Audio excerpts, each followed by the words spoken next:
ஒரு நண்பர் அவசரமாக என்கிட்ட ஓடி வந்தார். அப்புறம் சொன்னார், என்னால் நம்பவே முடியல சார், என் பையனை அப்படி அப்படின்னு சொல்லி ஆச்சரியப்பட்டார். உங்கள் பையன் அப்படி என்ன தான் செஞ்சுட்டான் அப்படின்னு கேட்டேன். என்னால் முடியாத ஒரு காரியத்தை அவன் செஞ்சுட்டான் சார் அப்படின்னார். அது என்னன்னு தான் சொல்லுங்களேன். என்ன 5வது வகுப்பில் அவன் ஒரே தடவையில் தேறிட்டான் சார், அதாவது ஒரே அட்டம்ப்டில் பாஸ் ஆகிருக்கான் அப்படின்னார் மூச்சு வாங்க. கஷ்டப்பட்டு பரீட்சை எழுதுனது அவன், இவருக்கு ஏன் மூச்சு வாங்குது? நம்மால் செய்ய முடியாத ஒரு காரியத்தை இன்னொருத்தர் செய்யும் பொழுது அது நமக்கு ஆச்சரியமாக இருக்குது. சர்க்கஸ் பார்க்குறோம், ஒருத்தர் அந்த இடத்துல தொங்குறார், அது நமக்கு ஆச்சரியம். ஏன்னா அது நம்மால் முடியாத காரியம்.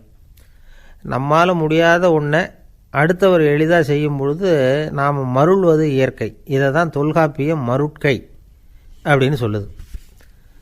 இந்த வியப்பு இருக்குதே, இது 4 வகையில் ஏற்படுறதாக தொல்காப்பியம் சொல்லுது. அது என்ன 4 வகை? முதல் வகை எப்படின்னா புதுமையான அரிய செயல்களை செய்கிறது. 2வது வகை என்னென்னா பெரும் செயல்களை செய்கிறது. 3வது வகை என்னென்னா மிக நுட்பமான செயல்களை செய்கிறது. 4வது வகை என்னென்னா ஆக்கம் தரும் செயல்களை செய்கிறது. புதுமை, பெருமை, சிறுமை, ஆக்கமோடு மதினம் சாலா மருட்கை 4 அப்படிங்கிறது தொல்காப்பியம்.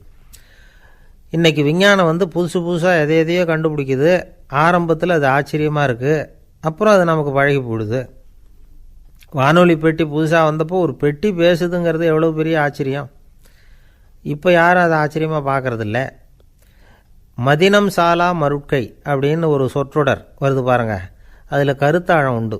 எதை பற்றியும் போதுமான அளவு புரிந்து கொள்ளாத போது ஒருத்தர் ஆச்சரியப்படுறார்.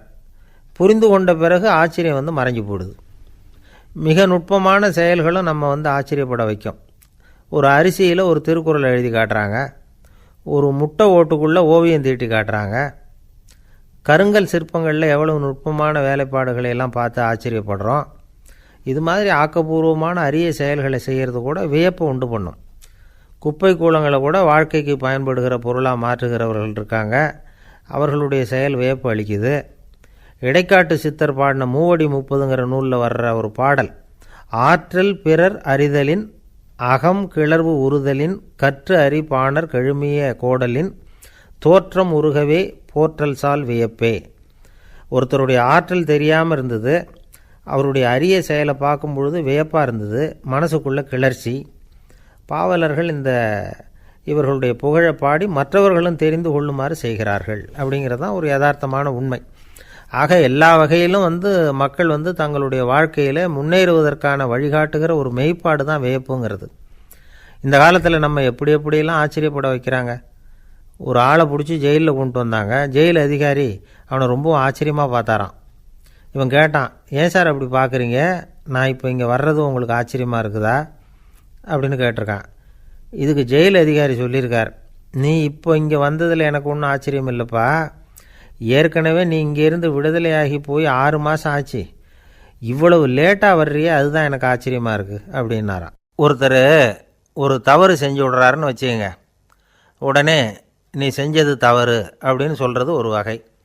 அதுக்கு பதிலாக எது சரின்னு அவர் புரிந்து கொள்ள உதவி செய்கிறது இன்னொரு வகை. இந்த 2வது வகை இருக்குது பாருங்கள், நிர்வாக இயலில் இது ரொம்ப முக்கியம். அலுவலகத்தில் வேலை பார்க்குற ஒருத்தர் முக்கியமாக தெரிஞ்சுக்க வேண்டியது என்ன தெரியுமா? சக ஊழியர்கள்கிட்ட எப்படி பழகணும், மேலதிகாரிகள்கிட்ட எப்படி பழகணும், தனக்கு கீழே வேலை செய்கிறவங்கக்கிட்ட எப்படி பழகணும், வாடிக்கையாளர்கள்கிட்ட எப்படி பழகணும், இவங்க எல்லார்கிட்டையும் செம்மையான உறவை ஏற்படுத்திக்கிறது எப்படி, இதையெல்லாம் சொல்லிக் கொடுக்குற பாடம் தான் இன்டர் பர்சனல் ஸ்கில், திறமையான உறவு அப்படிங்கிறது. எந்த வேலையில் இருந்தாலும் சரி, இந்த உறவுகளை வளர்க்கும் திறன் உள்ளவங்க சீக்கிரம் முன்னுக்கு வந்துடுறாங்க. மற்றவங்க கிட்ட உறவை பலப்படுத்திக்கிறது எப்படி அப்படின்னு தெரிஞ்சுக்கிட்டோம்னா எந்த ஒரு தடையையும் சுலபமாக தாண்டி செய்கிற தொழிலில் முன்னுக்கு வந்துடலாம். ஹார்வர்டு பல்கலைக்கழகத்தில் ஒரு கணக்கெடுப்பு பண்ணி பார்த்தாங்களாம். பார்க்குற வேலையில் எது மாதிரி குணாதிசயம் உள்ளவங்க வேகமாக முன்னுக்கு வர்றாங்க அப்படின்னு தெரிஞ்சுக்கிறதுக்காக இந்த கணக்கெடுப்பு. வெவ்வேறு துறையில் வேகமாக முன்னுக்கு வந்திருக்கிற பல பேரை சந்தித்து இந்த சர்வேயை நடத்தியிருக்கிறாங்க. அவங்க கண்டுபிடிச்சி சொல்லியிருக்கிற உண்மை என்ன தெரியுமா? ஒருத்தர் ஒரு வேலையில் இருந்தால் அது சம்பந்தப்பட்ட சப்ஜெக்ட் பற்றிய அறிவு 35% இருந்தால் போதுமா. ஆனால் உறவுகளை வளர்க்கக்கூடிய திறன், இன்டர் பர்சனல் ஸ்கில்லு 65% வேணும். இப்படி உள்ளவங்க சீக்கிரம் முன்னுக்கு வந்துடுறாங்களாம். அதனால் ஒருத்தருக்கு வேலை சரியாக புரியலைன்னா கூட விவரமாக மற்றவங்கக்கிட்ட பழகிறது எப்படின்னு புரிஞ்சால் போதும், அவர் முன்னுக்கு வந்துடலாம். அலுவலகங்களில் மட்டும் இல்லை, எல்லா இடங்கள்லேயும் இது ரொம்ப முக்கியம். வீட்டுக்குள்ளேயும் இது ரொம்ப முக்கியம், வீட்டுக்கு வெளியேயும் இது முக்கியம். அடுத்தவங்கக்கிட்ட பழகிறது எப்படிங்கிறத தெரிஞ்சிக்காதவன் வாழ்க்கையில் முன்னேற முடியாது. இன்றைக்கி ஆயுதங்களால் காயப்படுத்தி கொள்ளுகிறவர்களை விட வார்த்தைகளால் காயப்படுத்தி கொள்ளுகிறவர்கள் தான் அதிகம்.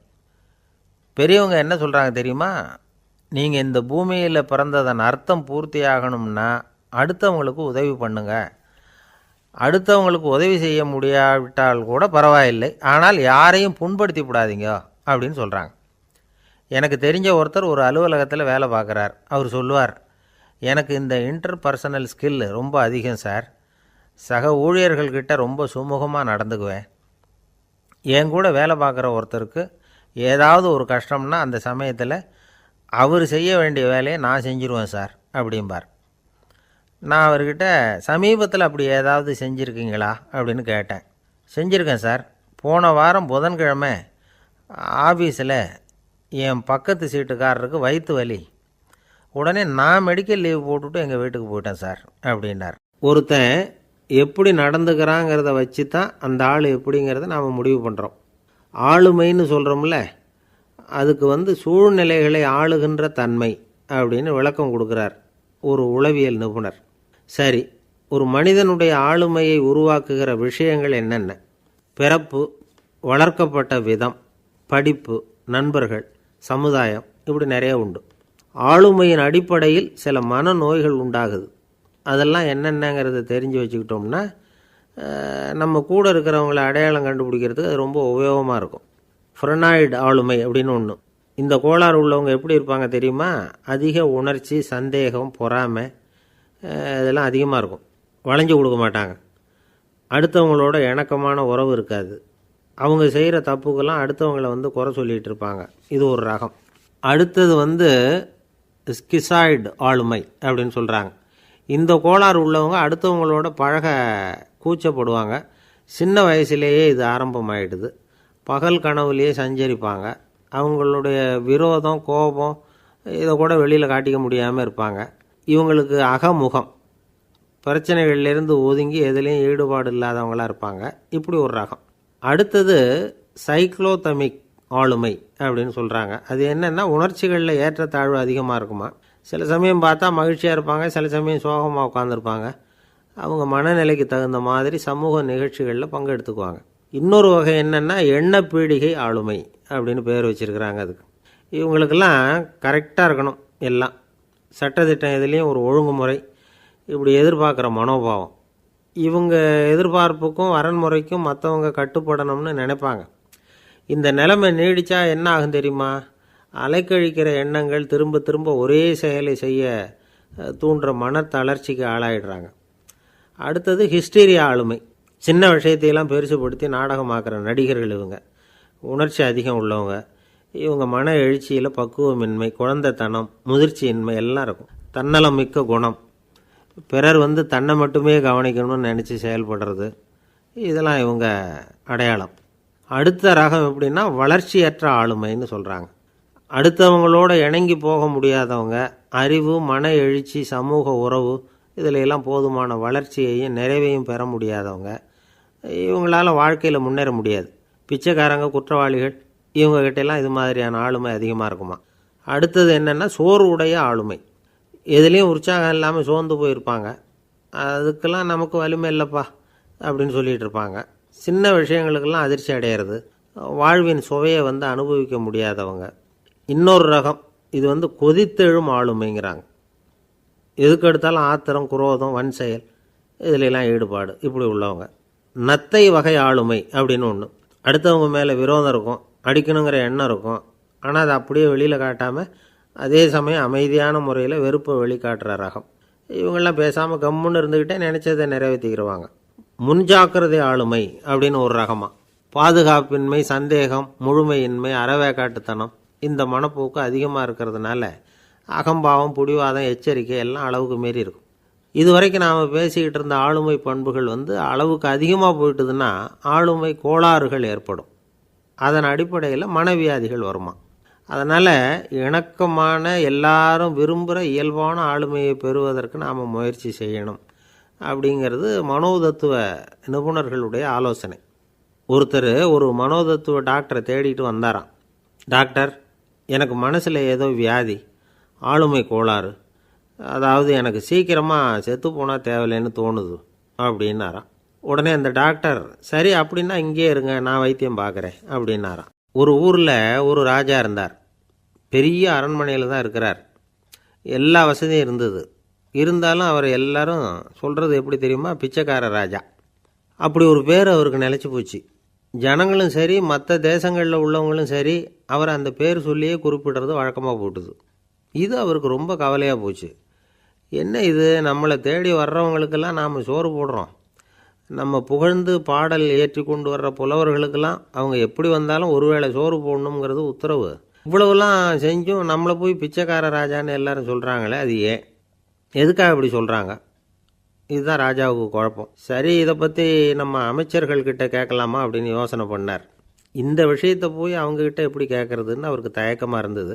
கௌரவ குறைச்சலாக தெரிஞ்சுது அவருக்கு.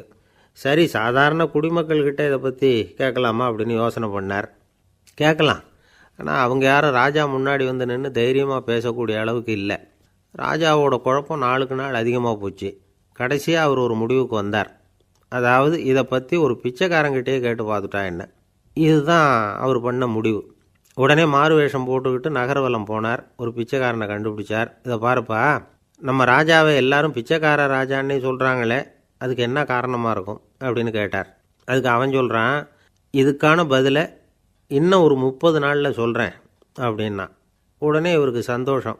உண்மையை அவங்ககிட்ட சொன்னார். நான் வேறு யாரும் இல்லை, நான் தான் இந்த நாட்டு ராஜா. இப்போ நீ என் கூடவே வந்துடு, அரண்மனையிலேயே தங்கிக்கோ. 30 நாள் கழித்து எனக்கு பதில் சொல்லிவிட்டு அதுக்கப்புறமா நீ போகலாம் அப்படின்னு சொல்லி அழைச்சிட்டு வந்துட்டார். அரண்மனையில் ஒரு மூலையில் அவன் தங்கறதுக்கு இடம் கொடுத்தார். தினம் 2 வேளையும் இவனுக்கு சோறு போடுங்க அப்படின்னு உத்தரவு போட்டார். ராஜா கொடுத்த இடத்துல போய் உக்காந்துக்கிட்டான் அந்த பிச்சைக்காரன். தினமும் அந்த அரண்மனையில் நடக்கிறதையெல்லாம் கவனிச்சிக்கிட்டு வந்தான். வேளைக்கு சாப்பாடு வரும், சாப்பிட்டுக்கிட்டு இருக்கான். இப்படி 30 நாள் முடிஞ்சுது. ராஜா வந்தார். என்ன, என்னோட கேள்விக்கு பதில் என்னன்னு கண்டுபிடிச்சிட்டியான்னார். கண்டுபிடிச்சிட்டேன்னா. என்ன எல்லாரும் பிச்சைக்கார ராஜான்னு சொல்கிறாங்களே, அது நியாயமாக படுதா உனக்குன்னு கேட்டார். நியாயமாக தான் படுது, சந்தேகம் இல்லாமல் நீங்கள் பிச்சைக்கார ராஜா தான். என்ன தான் நீங்கள் வசதியோடவும் படைபலத்தோடவும் இருந்தால் கூட நீங்கள் எங்கள் வர்க்கத்தை சேர்ந்த ஆசாமி தான் அப்படின்னு அடித்து சொல்லிவிட்டான் அந்த ஆள். ஏனால் அப்படி சொல்கிறேன்னு கேட்டார் இவர். அரசே, ஒரு உண்மையை கண்டுபிடிச்சி சொல்கிறதா நான் உங்ககிட்ட சொன்னேன். நீங்கள் ராஜ பரம்பரைன்னா உடனே உங்கள் கழுத்தில் கிடக்கிற முத்து மாலையை கழட்டி பரிசாக கொடுத்துருப்பீங்க, பொன்னையும் மணியையும் கொடுத்துருப்பீங்க. ஆனால் நீங்கள் அப்படி செய்யலை. என்னை ஒரு மூலையில் உட்கார வச்சு 2 வேளை சோறு போட சொன்னீங்க. உங்களை தேடி யார் வந்தாலும், யார் பாராட்டி பேசினாலும் அல்லது பிரச்சனைகளை சொன்னாலும் நீங்கள் செய்கிற ஒரே காரியம் சோறு போடுறது தான். பிச்சைக்காரனுக்கு சோறு மட்டும்தான் உலகம். உங்கள் விஷயத்துலேயும் நீங்கள் அப்படி தான் நினைக்கிறதாக தெரியுது. நல்லா கவனிங்க. எந்த ஒரு பிரச்சனைக்கும் சோறு தான் முடிவுன்னு நினைக்கிறீங்க பாருங்கள். நீங்கள் சந்தேகமில்லாத எங்களை சேர்ந்த ஆள் தான் அப்படின்னு விட்டான் அந்த பிச்சைக்காரன். அதுக்கப்புறம் தான் அந்த ராஜா தன்னுடைய தவறுகளையெல்லாம் திருத்திக்கிட்டாராம். பசின்னு வர்றவங்களுக்கு சோறு தான் போடணும், அது தப்பு இல்லை.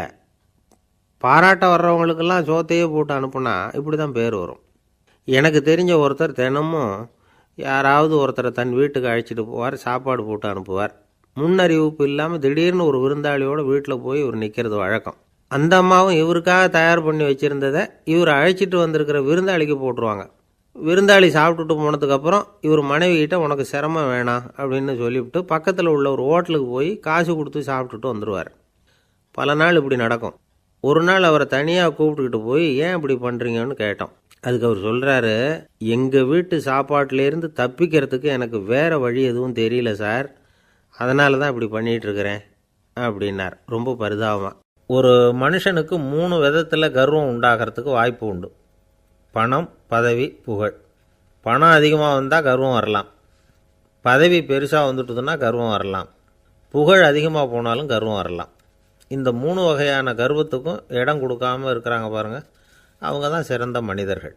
ஒரு பெரிய பொறுப்பில் இருக்கிறவங்களுக்கு கர்வம் வந்துடக்கூடாது. அப்படி வந்துட்டுதுன்னா அது எல்லாருக்கும் இடைஞ்சல். ஒரு ராஜா இருந்தார். அவர் ஒரு நாள் தன்னுடைய தலைநகரத்தை சுற்றி வந்துக்கிட்டு இருந்தார். ஒரு இடத்துல ஒரு அழகான நிலத்தை பார்த்தார். ஆஹா, இந்த இடத்துல நமக்குன்னு ஒரு மாளிகையை கட்டினா எவ்வளோ நல்லாயிருக்கும் அப்படின்னு நினச்சார். ராஜா நினச்சா அது முடியாத காரியமா?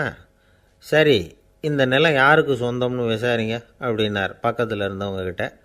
அவங்கெல்லாம் ஓடி போய் விசாரித்தாங்க. அந்த இடம் ஒரு வயசான கிழவிக்கு சொந்தம், வயசான அம்மாவுக்கு சொந்தமாக. அந்த அம்மா தான் அதில் ஒரு குடிசையை போட்டு குடியிருந்துகிட்டு இருக்கிறாங்க. சரி, அந்த நிலத்துக்கு ஒரு விலையை நிர்ணயம் பண்ணி அதை அந்த வயசான அம்மாக்கிட்ட கொடுத்துருங்கோ அப்படின்னு உத்தரவு போட்டார் ராஜா.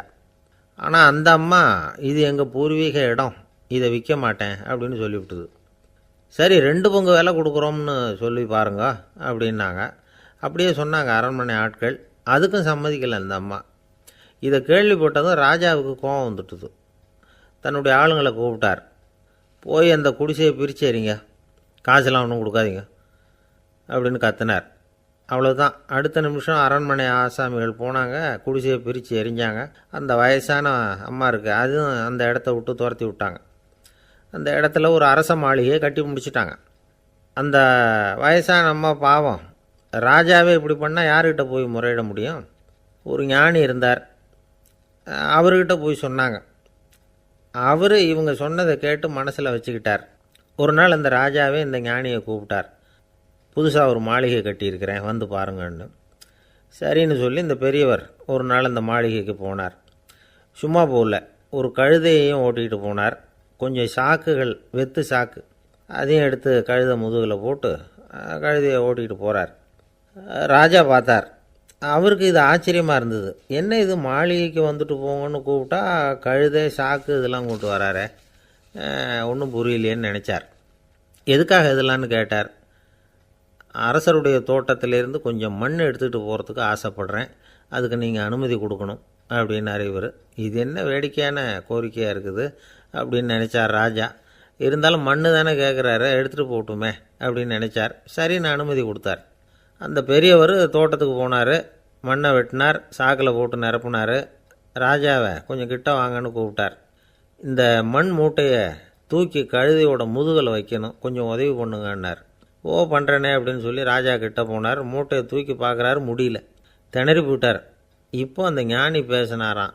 அரசே, இந்த ஒரு சாக்கு மண்ணையே உங்களால் தூக்க முடியல, அந்த கிழவிகிட்ட இருந்து அந்த அக்கிரமமாக அபகரித்த இந்த தோட்டம் பூராவையும் சுமக்கணும்னு ஆசைப்படுறீங்களே, அது உங்களால் முடியுமா அப்படின்னு கேட்டாராம். ராஜா யோசனை பண்ண ஆரம்பித்தார். தன்னுடைய செயலுக்காக வருத்தப்பட்டாராம். அந்த வயசான அம்மாவை உடனடியாக வரவழைச்சார். தாயே, தப்பு பண்ணிட்டேன், என்னை மன்னிச்சுக்குங்க, இன்னையிலேருந்து இந்த மாளிகையும் தோட்டமும் உங்களுக்கு தான் சொந்தம் அப்படின்னு சொல்லிவிட்டாராம். போகிறப்ப இந்த உலகத்திலேருந்து எண்ணத்தை எடுத்துகிட்டு போக போகிறோம், அதனால் ரொம்பவும் அலட்டிக்க வேண்டியதில்லை, கர்வப்பட வேண்டியதில்லை அப்படிங்கிறது ஒரு பெரிய உபதேசம். ஒரு பெரிய மனுஷன் சாக கிடந்தார், ரொம்பவும் அழுதார். ஏன் அழறீங்க அப்படின்னு கேட்டாங்க சுற்றி இருந்தவங்க.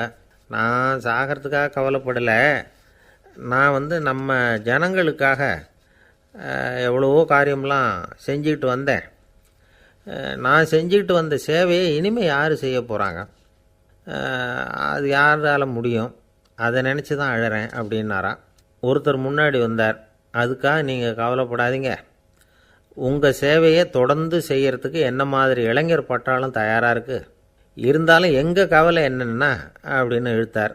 என்ன சொல்லுங்கன்னு கேட்டார் அவர். நீங்கள் இது வரைக்கும் என்ன சேவை செஞ்சுக்கிட்டு வந்தீங்க, அதுதான் எங்களுக்கு இன்னமும் புரியாத புதிராக இருக்குது அப்படின்னாராம் அவர்.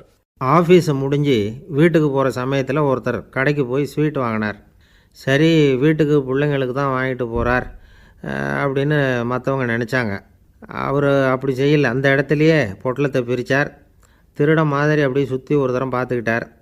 யாரும் தெரிஞ்சவங்க இல்லைங்கிறத முடிவு பண்ணிவிட்டு அவசரமாக அதை அப்படியே போட்டு முழுகிவிட்டு கையை தொடச்சிக்கிட்டு நல்ல பிள்ளை மாதிரி நடந்து போக ஆரம்பிச்சிட்டார். அவர் யாருன்னா, அவரோட பிரச்சனை எல்லாருக்கும் தெரியாது, சில பேருக்கு தான் தெரியும். அதாவது அவர் உடம்பில் சர்க்கரை இருக்குதுன்னு டாக்டர் சொல்லிவிட்டாராம். அதனால் வீட்டில் சர்க்கரையே இவர் கண்ணில் காட்டுறதில்ல. அதனால் இவர் யார் கண்ணிலையும் படாமல் இப்படிப்பட்ட வேலைகள்லாம் செய்கிறது வழக்கம். யாருக்கும் தெரியாமல் இப்படி ஸ்வீட்டை வாங்கி சாப்பிட்டுட்டு அவர் பாட்டுக்கு போயிடுறது. இப்படிப்பட்டவங்களுக்கெல்லாம் கொஞ்சம் ஆறுதலான தகவல் இன்றைக்கி. அது என்னென்னா, நாம் சாப்பிட்ற சர்க்கரைக்கும் நம்ம உடம்பில் உள்ள சில கோளாறுகளுக்கும் அப்படி என்ன தான் சம்மந்தம் இருக்குது. இதை பற்றி சமீபத்தில் சில ஆராய்ச்சிகள்லாம் நடந்திருக்குது. ஏன்னா சர்க்கரைன்னாவே விஷம் மாதிரி அதை பார்க்குறவங்களும் சில பேர் உண்டு. சின்ன பிள்ளைங்களுக்கு வயத்தில் பூச்சி உண்டாகிறதுலேருந்து பெரியவங்களுக்கு நீரிழிவு வர்ற வரைக்கும் எல்லாத்துக்கும் சர்க்கரை தான் காரணம்னு சொல்லிகிட்டு இருக்கிறோம். ஆனால் அந்த அளவுக்கு பயப்பட வேண்டிய அவசியம் இல்லை அப்படின்னு சொல்கிறாங்க. சர்க்கரை வியாதி, இருதய நோய், பித்த நீர்ப்பை நோய், இதெல்லாம் சில நோய்கள்லாம் நாம் சாப்பிட்ற சர்க்கரைக்கும் தொடர்பு இருக்குன்னு நினைக்கிறோம். ஆனால் அப்படி சம்பந்தம் உண்டுங்கிறதுக்கு போதுமான அளவுக்கு ஆதாரம் இல்லை அப்படிங்கிறாங்க ஆராய்ச்சியாளர்கள். ஒரே ஒரு சம்பந்தம் தான் உறுதியாக இருக்குதான். அதுவும் இந்த பல் சிதைவு அப்படின்னு இருக்கு இல்லையா, அந்த சர்க்கரை சாப்பிட்றதுக்கும் இந்த பல் சிதைவுக்கும் சம்பந்தம் இருக்குது அப்படிங்கிறத மட்டும் உறுதியாக சொல்கிறாங்க. சர்க்கரைன்னா நாம் சாப்பிட்ற ஜீனி மட்டும் இல்லை, பழம், காய்கறி, பால், தேன், இப்படி எல்லாத்துலேயும் அது இருக்குது. கேரட்டு கொடுக்குற சத்தில் 88% சர்க்கரை, ஆப்பிள் கொடுக்குற சக்தியில் 95% சர்க்கரை. இது ஜீனி சர்க்கரை, இது ஆப்பிள் சர்க்கரை அப்படிங்கிற வித்தியாசம்லாம் உடம்புக்கு கிடையாது. ரெண்டுமே உடனடியாக சக்தி கொடுக்குது. ஒரு ஸ்பூன் சர்க்கரையில் 16 கலோரி தான் சத்து இருக்குது. அதிகமாக சர்க்கரை சாப்பிட்டா நீரிழிவு வந்துருங்கிறது தப்பான ஒரு அபிப்பிராயம். டயபெட்டிஸுங்கிறது ஒரு மெட்டபாலிக் டிஸார்டர், அவ்வளவுதான். அதாவது நாம் சாப்பிட்ற சர்க்கரையை நம்ம உடம்பு திறமையாக உபயோகப்படுத்திக்க முடியல அப்படின்னு அர்த்தம். அதனால தான் அதிகமாக இனிப்பு வேணாம்னு சொல்கிறோம். ஏற்கனவே உடம்பால் முடியாத ஒன்றை மறுபடியும் அது தலையில் சுமத்தி அதிகமாக வேலை வாங்க வேணாமே அப்படிங்கிறதுக்காக தான். ஆகாரத்தில் அதிகமாக சர்க்கரை இருந்தால் அதனால் உடனே சர்க்கரை வியாதி வந்துடும்ங்கிறதுக்கு விஞ்ஞான ரீதியாக போதுமான ஆதாரம் இல்லை. அதனால் எப்போவாவது அதிகமாக ஸ்வீட்டு சாப்பிட்டுட்டா ஐயோ அதிகமாக சாப்பிட்டோமோ, என்ன பண்ண போகுது தெரியலையே அப்படின்னு நினச்சி மனசை போட்டு குழப்பிக்க வேண்டியதில்லை. பொதுவாக எதுவுமே அதிகமாக வேண்டாம், எல்லாம் சீராக இருந்தால் போதும். நீரிழிவுங்கிறது புதுசாக வந்துட்ட ஒரு நோய் இல்லை, ரொம்ப காலமாகவே இருக்கிற ஒன்று தான். நம்ம முன்னோர்கள் இதை மதுமேகம் அப்படின்னு சொல்லுவாங்க. அதை கட்டுப்படுத்துறதுக்கு அவங்களே சில வழிமுறையை சொல்லி வச்சுருக்கிறாங்க. அது என்னென்னா வேறு ஒன்றும் இல்லை, இந்த பாவக்காய், முள்ளங்கி, அருகம்புல், அவ்வளவுதான். வெள்ளை முள்ளங்கி இருக்குல்ல, அதை வாரத்துக்கு 3 நாள் சாப்பிட்டுக்கிட்டு வாங்க. நூலுக்கோல் ரொம்ப நல்லது. இல்லைன்னா முள்ளங்கி சாறு 1 ounce சாப்பிட்டுட்டு வரலாம். ரத்தத்தில் சேர்கிற சர்க்கரை அளவை இதெல்லாம் கட்டுப்படுத்துது. சிறுநீரில் காணப்படுகிற சர்க்கரை அளவையும் சமநிலைப்படுத்துது. தினமும் ஆகாரத்தில் கோதுமை, கேழ்வரகு, வெந்தயம், கருவேப்பிலை, சோயாபீன்ஸ் எது கிடைக்குதோ சேர்த்துக்கலாம். இப்படிலாம் செஞ்சுக்கிட்டு வந்தால் அப்புறம் வீட்டுக்கு தெரியாமல் கடையில் போய் நின்றுக்கிட்டு ஸ்வீட் வாங்கி திருட்டுத்தனமாக சாப்பிட வேண்டிய அவசியமே உங்களுக்கு வராது. 2 ஆசாமிகள் கடற்கரையில் உட்காந்து சாவகாசமாக பேசிக்கிட்டு இருந்தாங்களாம். ஒருத்தர் சொன்னார், இன்னொருத்தருக்கு தெரியாமல் ஸ்வீட்டு சாப்பிட்றதே எப்பவும் இடைஞ்சல் தான் சார். நேற்றுக்கு பாருங்கள், அப்படி தான் சாப்பிட்டுக்கிட்டு இருந்தேன், வீட்டுக்காரி கண்ணில் போட்டுவிட்டுது, அதுக்கப்புறம் ஒரே ரகலையாக போச்சு அப்படின்னாராம். எனக்கு கூட அப்படி தான் சார் ஆகிட்டுது, ஒரே ரகலை அப்படின்னாராம் இன்னொருத்தர். நீங்கள் சாப்பிட்டதும் உங்கள் வீட்டுக்காரங்க கண்ணில் போட்டுவிட்டுதா சார் அப்படின்னு கேட்டிருக்கார் இவர். அதுக்கு அவர் சொன்னாராம், அப்படி இல்லை சார், கடைக்காரர் கண்ணில் போட்டுவிட்டுதோ, நான் அவருக்கு தெரியாமல் அந்த ஸ்வீட்டை அவர் கடையிலேருந்து எடுத்திருந்தேன் அப்படின்னு விளக்கம் கொடுத்தாராம் இந்த ஆள். இயேசுநாதர்கிட்ட ஒருத்தர் கேட்டாராம், இயேசுவே என்னை எவ்வளவு நேசிக்கிறீர்கள் அப்படின்னு. அவர் தன்னுடைய 2 கைகளையும் அகல விரித்து இவ்வளவு என்று சொல்லி சிலுவையில் உயிர் நீத்தார் அப்படின்னு சொல்லுவாங்க. அதாவது அந்த நேசிப்புக்கு எல்லை கிடையாது, அதே போல் மன்னிப்புக்கும் எல்லை கிடையாது. இது இயேசுநாதர் சொல்லி கொடுத்த ஒரு பாடம். இயேசுனுடைய சீடர்களில் ஒருத்தன் பீட்டர், அவன் ஒரு நாள் இயேசுநாதர்கிட்ட கேட்டிருக்கான், இயேசுவே நான் என்னுடைய தம்பிக்கிட்ட அடிக்கடி சண்டை போட்டுக்கிட்டு இருக்கிறேன், என்னுடைய சகோதரன் கூட, அவனை நான் எத்தனை தடவை மன்னிக்கிறது? ஏற்கனவே 7 தடவை அவனை மன்னிச்சுட்டேன் அப்படின்னு சொல்லியிருக்கிறான். அப்போது இயேசு சொன்னாராம், மன்னிக்கிறதுக்கு எத்தனை தடவைங்கிற கணக்கெல்லாம் கிடையாது, எத்தனை தடவை உன்னுடைய சகோதரன் உன்னை கோபப்படுத்துகிறானோ அத்தனை தடவை நீ மன்னிக்கிறதுக்கும் தயாராக இருக்கணும், அதுதான் அப்படின்னு சொன்னாராம். அப்போ இவனுக்கு ஒன்றும் புரியல, இது என்ன அவன் தப்பு பண்ணிக்கிட்டே இருப்பான், நாம் மன்னிச்சுக்கிட்டே இருக்கிறதா அப்படிங்கிறது மாதிரி குழப்பமாக இருந்திருக்கிறான். அப்போது இயேசுநாதர் தன்னுடைய சீடன் பீட்டர்கிட்ட ஒரு கதை சொன்னாராம். அந்த கதை இன்றைக்கு நாம் எல்லாரும் சிந்தித்து பார்க்க வேண்டிய ஒரு கதை. அதாவது மன்னிப்பை விரும்புகிறவர்கள் மன்னிக்கவும் தயாராக இருக்க வேண்டும் அப்படிங்கிறது தான் அந்த கதையினுடைய தத்துவம். அந்த இயேசுநாதர் சொன்ன கதை என்னென்னா, ஒரு மன்னர் இருந்தார். அவர் ஒரு நாள் அரண்மனையில் உட்காந்து கணக்கு வழக்குகள்லாம் பார்த்துக்கிட்டு இருந்தார். நம்ம அரண்மனையிலேருந்து யார் யார் அரசாங்க கடன் வாங்கியிருக்கிறாங்க, யார் யார் திருப்பி செலுத்தியிருக்கிறாங்க அப்படிங்கிற விவரத்தையெல்லாம் பார்த்துக்கிட்டு இருந்தார். அப்போ தான் புரிஞ்சுது, அந்த அரண்மனையில் வேலை செய்கிற ஒருத்தனே அரசாங்க கடன் வாங்கியிருக்கிறான். எவ்வளவு? 10,000 பொற்காசுகள் வாங்கியிருக்கான் கடன். இந்த 10,000 பொற்காசுகளை திருப்பி செலுத்தலை அரசாங்கத்துக்கு. இது மன்னர் கவனத்துக்கு வந்தது. உடனே நம்ம அரண்மனையில் இருக்கிறவனே அரசு கடன் வாங்கி திருப்பி செலுத்தாமல் இருக்கான், அவனை கூப்பிட்டு வாங்கன்னு சொல்லி கூப்பிட்டுட்டு வந்தாங்களாம். விசாரிச்சிருக்கிறாங்க. என்னப்பா நீ எவ்வளோ ஒன்று? ஆமாங்க 10,000 பொற்காசுகள் வாங்கியிருக்கிறேன், இன்னும் திருப்பி கட்டலைன்றிருக்கான். உடனே அவர் மன்னர் சொல்லியிருக்கிறார், நம்ம சட்டத்திட்டப்படி நீ உடனே பணத்தை திருப்பி கட்டிடு. அப்படி உன்னால் கட்ட முடியலன்னா உன்னுடைய வீடு வாசல் சொத்து சுகம் எல்லாத்தையும் விற்று அந்த பணத்தை அரசு கருவூலத்தில் சேர்த்துக்கிறதுக்கு நானே ஏற்பாடு பண்ணிடுறேன் அப்படின்னு அந்த மன்னர் சொன்னாராம். இவன் அப்படியே அதிர்ச்சி ஆகிட்டான். அப்படியே பொத்துன்னு காலில் விழுந்தானா. மன்னா என்னை மன்னிச்சுங்க, என்னால் முடியல, எனக்கு மன்னிப்பு கொடுங்க அப்படின்ட்டுருக்கான். உடனே அவர் எழுந்திரிச்சு, சரி நீ மன்னிப்பு கேட்டுவிட்டேன், அதனால் உன்னை மன்னிக்கிறேன், நீ பணம் கட்ட வேண்டாம் அப்படின்னு சொல்லி அந்த மன்னர் அவனை விட்டுட்டாராம். பணத்தையும் தள்ளுபடி பண்ணிட்டார், நீ திருப்பி கட்ட வேண்டான்னு. இவனுக்கு ரொம்ப மகிழ்ச்சி. அதனால் ரொம்ப உல்லாசமாக வந்துகிட்டு இருக்கிறான். தெருவில் வந்துக்கிட்டு இருக்கிறப்ப இவங்கிட்ட கடன் வாங்கின ஒருத்தன் எதுக்கு வந்துக்கிட்டு இருக்கான்.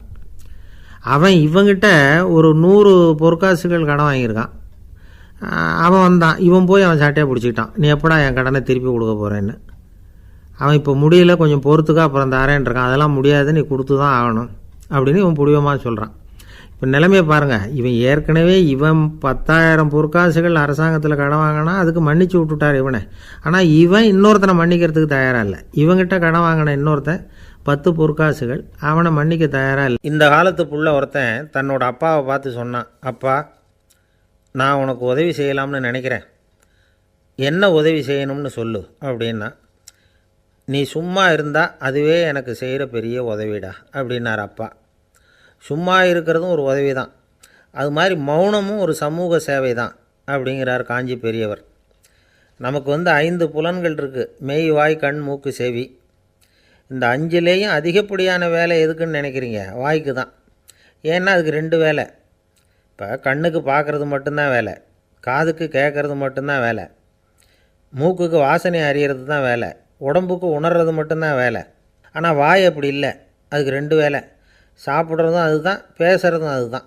அதாவது வாய் ஒன்று தான் கர்மேந்திரியமாகவும் இருக்குது, ஞானேந்திரியமாகவும் இருக்குது அப்படின்னு சொல்லுவாங்க. சாப்பாட்டில் உட்காந்தா எந்தெந்த ஆகாரம் என்னென்ன ருசின்னு அறிவிக்கிற வேலையும் செய்யுது. சபையில் உட்காந்தா பாடுறது, பேசுறது, சிரிக்கிறது, இது மாதிரியான வேலையும் செய்யுது. இன்னொரு வித்தியாசம், கண்ணு காது மூக்கெல்லாம் ஸ்ட்ரெயின் பண்ணிக்கிட்டு வேலை செய்கிறதில்ல. ஒரு ரோஜா பூ பார்த்தா உடனே மூக்கு அப்படியும் இப்படியும் அசைய ஆரம்பிக்கிறதில்ல. ஒரு சங்கீதத்தை கேட்ட உடனே காது ஆட ஆரம்பிக்காது. ஆனால் வாய் அப்படி இல்லை, அது பேசினாலும் சரி சாப்பிட்டாலும் சரி அசைஞ்சு தான் ஆகணும். ஆக மற்றதை விட வாய்க்கு வேலை ஜாஸ்தின்னு தெரியுது. சாப்பிட்றது பேசுறது அப்படின்னு 2 காரியம் அதுக்கு. இப்படி 2 காரியம் இருக்கிறதுனால அது 2ஐயும் பாதியாக குறைச்சிக்கணுங்கிறது கடவுள் அபிப்பிராயமாக இருக்கணும் அப்படிங்கிறார் காஞ்சி பெரியவர். ஆனால் இப்போ நாம் அப்படியே நடந்துக்கிறோம், அதுக்கு நேர்மாறாக நடந்துக்கிறோம். நாம் சாப்பிட்றதும் அதிகம், பேசுகிறதும் அதிகம், 2 வேலையையும் தேவைக்கு அதிகமாகவே செய்கிறோம். வாய் தான் ரொம்ப ஓவர் ஒர்க்குடு. அதுக்கு ஓய்வு கொடுத்தா உடம்பும் நல்லாயிருக்கும், உலகமும் நல்லாயிருக்கும். மௌன விரதம் இருக்கிறதெல்லாம் எதுக்காக நினைக்கிறீங்க? இதுக்காக தான்.